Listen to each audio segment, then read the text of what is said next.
mais estilo. Oferecimento Anitta Express, o jeito de comprar que é o seu número. E Centro de Beleza Renascer, você mais bonita por menos. Bom, o assunto agora é sério. Nós vamos falar sobre estupro de vulnerável, né? Isso está acontecendo muito, né?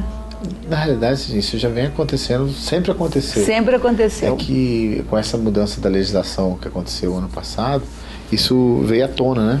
Então hoje as pessoas buscam mais, até a credibilidade no Estado, as pessoas buscam mais os órgãos competentes para denunciar. Aí você acaba mostrando um lado da sociedade que a gente não está acostumado a ver. Mas isso 90% é dentro do âmbito doméstico, dentro da família, né? O que é o vulnerável, para a gente explicar bem? Vulnerável é o seguinte, são aquelas pessoas com menos de 14 anos e são aquelas pessoas também que têm uma certa deficiência de compreender o que ela está fazendo, que ela não tem ainda uma formação do que é certo ou errado. Então, não só as pessoas de 14 anos, mas as pessoas deficientes, com deficiência mesmo, psicológica e tal, que não tenha discernimento do que é certo ou errado. Até uma pessoa também que não é capaz de resistir a determinadas situações, ou seja, ela não é forçada, mas ela também não consegue nenhum tipo de resistência. Essas são as pessoas tidas como os vulneráveis pela essa nova legislação. Então, a nova legislação também traz que elas não têm constrangimento, não sei como que é isso. É que na realidade é o seguinte, hoje o estupro, antigamente havia uma divisão entre estupro e atentado violento ao pudor. O atentado violento ao pudor é atos diversos do ato sexual, propriamente dito, da cópula vaginal, né? Não sei como a gente vai falar esses termos aí, né? O que acontece? Hoje, se você tiver um ato libidinoso diverso da conjunção carnal, é considerado estupro. Ou seja, o passar a mão, o beijar forçadamente. A gente passa até na faculdade o seguinte, hoje você pode estuprar uma pessoa sem ter um contato físico com ela. Por exemplo, porque eles falam praticar ato libidinoso diverso da conjunção carnal mediante grave ameaça. Se eu pego um revólver e aponto para você e falo, fica pelada, vou despir. Isso aí e se eu tenho a intenção de te ver nua com a intenção de lascívia, ou seja, de desejo, isso é estupro.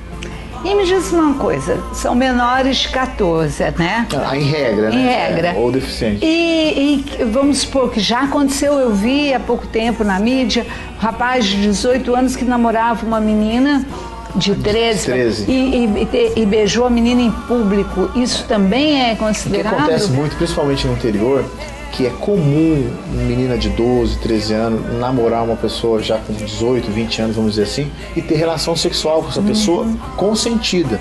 Às vezes até o pai e a mãe sabem que namora. Quando, por exemplo, aparece grávida e o cidadão não quer manter uma relação fixa, casar, se isso for levado às autoridades, pode ser considerado estupro. Por quê? Porque a lei não distingue se aquela relação, mesmo permitida e consentida, é por isso que é vulnerável. A menina de 13 anos, na análise do legislador, uma pessoa com menos de 14 anos, ela ainda não tem um discernimento formado, a personalidade já pronta. Então essa pessoa é considerada vulnerável. Se uma pessoa de menos de 14 anos está namorando uma pessoa com mais de 18 anos, esse rapaz de mais de 18 anos, ele tem que tomar muita cautela com esse relacionamento que, dependendo da situação, o legislador entende que é estupro também. E isso já chegou ao Supremo Tribunal Federal há uns anos atrás, quando ainda não tinha essa junção de ato libidinoso com conjunção carnal, que era só estupro e atentado violento ao pudor. E a ministra Ellen Gleice bateu na tecla que mesmo consentido, sendo menor de 14 anos, tem que se considerar como estupro. Até para... É uma questão social, porque estava tendo muitas meninas que estavam engravidando com menos de 14 anos, para ver se isso conseguia coibir um pouco para perder esse hábito de crianças estarem sendo mães muito jovens, né? E quando acontece dos dois serem menores, como aconteceu recentemente, né? O rapaz de 12 anos, o menininho de 14, outro de 9, e aí? Aí na realidade é o seguinte, aí nós saímos do Código Penal, nós vamos entrar no Estatuto da Criança e Adolescente. Como o adolescente que é considerado com menos de 18 anos, ele não tem uma punição de crime. Ele comete o que nós chamamos de ato infracional. Mesmo uma pessoa, então, que pratica um ato bárbaro desse, na visão, se fosse um adulto, ele não teria uma pena de sanção. Ele tem uma medida socioeducativa. Então, ele praticou um crime na visão do legislador, mas por ele ter ainda não ter completado a maioridade, ele considera isso como um ato infracional e a pena dele pode ser uma medida alternativa que vai de uma advertência até a prisão, que seria a internação nas UNEs. Ah, sim, daí preso ele não vai mesmo. Ele pode ser internado. Preso não. E no outro caso, se ele é maior, ele vai preso. Vai preso e a pena é severa. A pena hoje para o estupro de vulnerável é de 8 a 15 anos, ou seja, o mínimo 8. É bastante. É uma das maiores penas do Código Penal. Nossa, mas tem que ter mesmo, né? Até para tentar, porque é uma coisa, mexe muito com o sentimento, e hoje pode ser considerado estupro tanto o homem que pratica o ato e tanto o homem que em tese sofre o ato também. Antes sim, não existia. A mulher, né, pode ser condenada. Ela pode ser condenada por estupro. Já teve um caso no interior de São Paulo de uma mulher que forçou um adolescente de 17 anos a manter relação sexual com ela, e isso veio à tona e ela foi autuada em flagrante por estupro. Acontece muito professoras, né? Isso acontece muito fora daqui. Por isso que a gente fala, quando a gente fala a questão de vulnerável, a questão do âmbito familiar, a questão até do que a gente chama de... o professor, né? Assédio sexual, sim, que isso acontece relacionado à função, à superioridade, aí entra a questão do professor, da professora, que isso tem alguns casos também, não é muito, vamos dizer assim, não é uma questão tão excepcional, é até meio corriqueiro. É que, como eu estava dizendo, são questões não reclamam, que a não vítima, falam, às vezes ela não quer expor, por isso que a lei fala o seguinte: se ela não é vulnerável, mas ela tem mais de 14 anos, mais de 18 anos, uma pessoa já maior que venha a sofrer qualquer tipo de violência sexual, o Estado não pode manifestar se ela não desejar.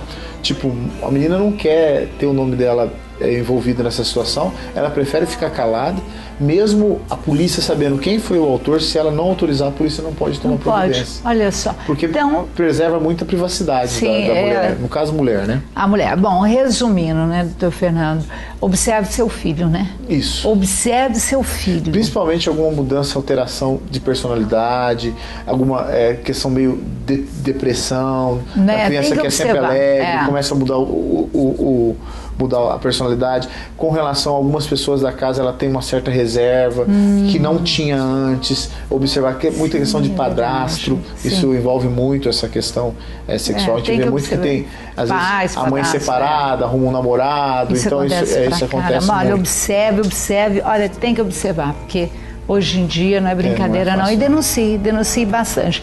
Doutor Fernando, muito obrigado por senhor ter vindo. Eu quero parabenizar alguns aniversariantes, olha só, já deixei cair aqui. Antes de terminar o programa, a gente vai parabenizar Lucas Fornazari e Tiago Doneda. Parabéns da equipe Mais Estilo. Muito obrigada. Mais uma vez a gente vai estar sempre te chamando mesmo. Obrigado. E agora o programa terminou, mas eu espero você. Tenha um bom dia.